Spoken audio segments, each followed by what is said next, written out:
Good evening, adventurers. In today's story we have a DM who insists that their players put a lot of work into their character backstories. Well, that's not too bad, right? Well, this very same DM makes sure to kill at least one character per encounter.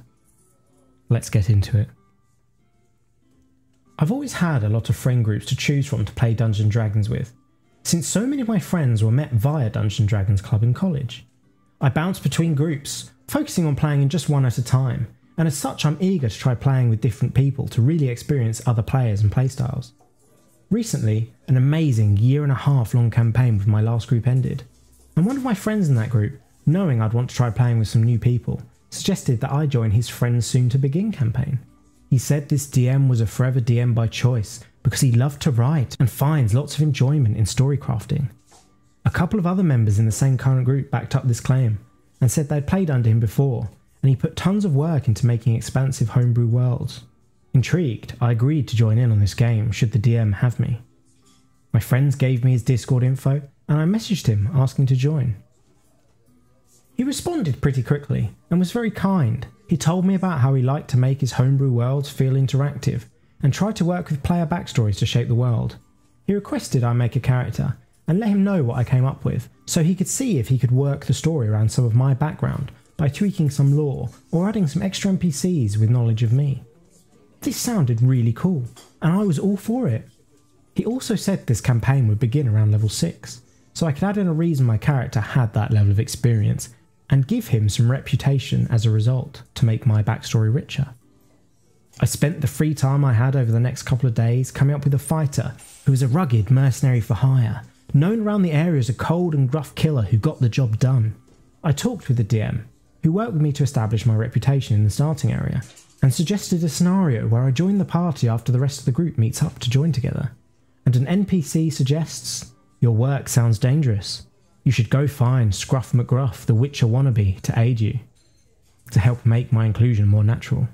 He even worked with me to try and outline a rough idea of where I wanted to take my character, so he could include story elements to play off of for my development. In return for this, he asked I write up a small essay about my character to discuss his backstory, goals, plans, ambitions, and how he would react to different things. He wanted tons of minor details like my siblings' names, fond childhood memories, the works. This was pretty cool to me, and I really looked forward to playing such a fleshed out character through the duration of the campaign. Session 1 comes and the adventures begin. Everybody meets up, and Scruff joins in after a down payment and a promise of a sizable cut along the way. We get through session 1 without much issue. We have a traditional bandit encounter to work together in a combat scenario too, and have the players work together in combat for the first time in a low risk scenario. Standard stuff. After session 1 ends, I talk with the other players and get to know their characters better.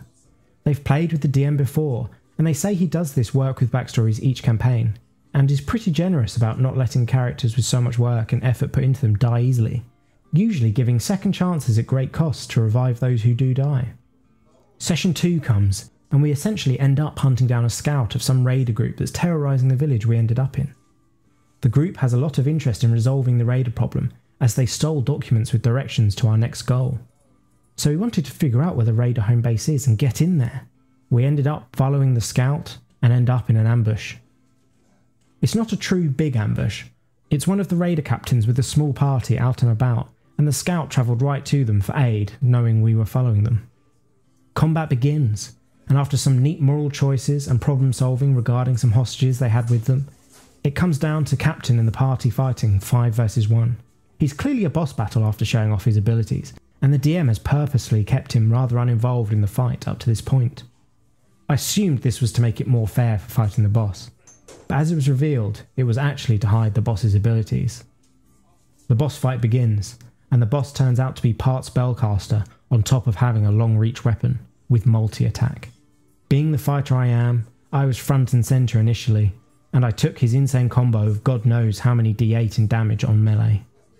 And the DM made multi-attack more into any 2 attacks. So I got hit by a follow-up ice spell for another insane amount of damage. Like 4 to 5 D8s were rolled for that spell. At this point I'm a 6th level fighter reduced from nearly full to 2 HP in a single turn. Naturally, I take my turn to disengage and get 15 feet away behind our barbarian and our ranger. Meat shield so I can recover. You'd think this would take me out of the boss's focus, right? Having two combatants in between me and him? Well, no. On the boss's next turn, he made a ranged spell attack against me, completely ignoring the other characters, which of course made me unconscious. His second attack that turn was another ranged attack, on the unconscious fighter behind the other active combatants. Next turn, what do you know? He goes out of his way to round my teammates and hit me with a melee attack, killing me instantly due to the melee critting on unconscious targets automatically and filling out my death saves. At this point, I kind of just went silent and contemplated if the DM was targeting me because he didn't like me or something, and I figured I'd wait to say my piece after combat. During the course of combat, our ranger, a long-standing player of the DM's group, also died in a similar excessive focus fire action. Combat ended after that, and the party just kind of stood over our bodies. We had a player with Revivify, but being starting adventurers at level 6 in the middle of the woods, we had no diamonds. Confused, the party just kind of mulled there, waiting for the DM to say some NPC walks up to help or something. But nothing. Confused, they haul our bodies back to town and start asking around for an advanced healer. Maybe this is a plot point to get us to interact with some powerful healer or mage. No, nothing. The session awkwardly ends with us being buried, and after some silence the DM says to me and the former ranger, "Make sure you guys message me tomorrow to start planning your new characters," and leaves the call after some immediate small talk to go to bed. Confused, I ask the group about it, and they say that's the fastest they've ever seen a character die in the DM's game before. I messaged the DM the next day, kind of just going along with making a new character. I was disappointed, but I really wanted to keep trying with this group. I suggest my next character just be a wizard who was out adventuring. The DM got upset and said, "That's a really simple archetype and goal, you should try adding more to it." After more talking, he basically told me that just having a regular wizard was boring, and that we should plan around having a crazy backstory about how maybe I did some great magical sin, like cursing someone, or seeing visions of a great calamity that I felt I had to prevent. I was kind of put off putting a lot of work into another character, after my last bout of backstory effort ended 2 sessions in after extreme combat tunnel vision from the boss.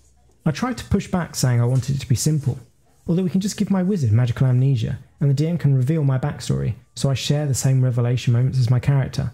But the DM got frustrated and told me I had to write a good backstory to fit into the world.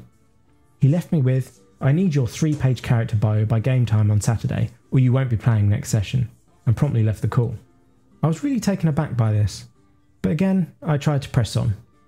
I built my wizard to be a utility caster so that he could aid in getting out of dangerous situations with divination purely for fudging enemy rolls. I wrote a backstory about going on a magical pilgrimage, searching for fell magic that stole my family, to which the DM approved. The next session comes, and my wizard and the other new character, a monk, get introduced. The details aren't critical here, but we got led to another combat encounter in much the same vein as last time, this time from a shopkeep luring us in and trapping us to be assaulted by the raiders. And in pretty much the same way as last time, the enemies focus fire on the first player hit, the barbarian this time, completely ignoring all other player combatants until the barbarian is dead. At this point the barbarian player goes silent and doesn't speak at all. The next target was the new monk who, you guessed it, got focused and died again. Combat ended 1 turn later and the monk angrily said, "What the hell, DM? You've killed me 2 sessions in a row. They literally focus us to the point that they put themselves in harm's way just to focus and kill us." Well, what do you think they're going to do? They see you have a cleric and they're going to make sure you don't get healed and get back up. How would they know that? Why would they think that? I spent 6 hours making my ranger and you made me spend like 10 hours making a monk story that fit the setting for you to kill him off in 1 sitting. Yeah, it seems kind of bullshit you have more than 1 player death per combat encounter, dude. Well, sorry. That's the stakes and tension. You can't have a good story without actual consequences. After about 30 minutes of arguing followed this, with all but 1 player berating the DM for forcing players to put in so much work to get killed in such a rubbish way. Eventually I left the call and surprise, no session was scheduled for next week, or ever. I left the Discord group and let it be. That was only 3 weeks ago, so I'm still unsure of the full fallout. And there we have it. So I picked this story as I feel like it isn't unreasonable for a DM to ask for decent backstories to a character. Granted, insisting they put in hours upon hours might be a little much if that isn't the player's bag. But sometimes, as a DM, you want to feel like your players are as committed as you are. The egregious error here is very much the thought that having actual consequences in Dungeons & Dragons means exclusively player death.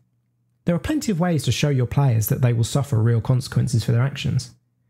I'd say it's one of the greatest pillars of the game that makes Dungeons & Dragons so beautiful. The game itself has, for the most part, always sought ways to show the idea that actions have consequences without outright killing the players. In older versions, paladins could fall, for example. And if you successfully weave a good story, you can make your players feel consequences even without them taking damage or losing something on their character sheet. Have you ever played with a DM whose main goal was just to kill their players' characters?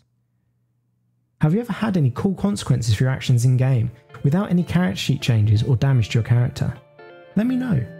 I look forward to reading your stories. That's all I have for tonight. But remember, the tavern door is always open. Good night.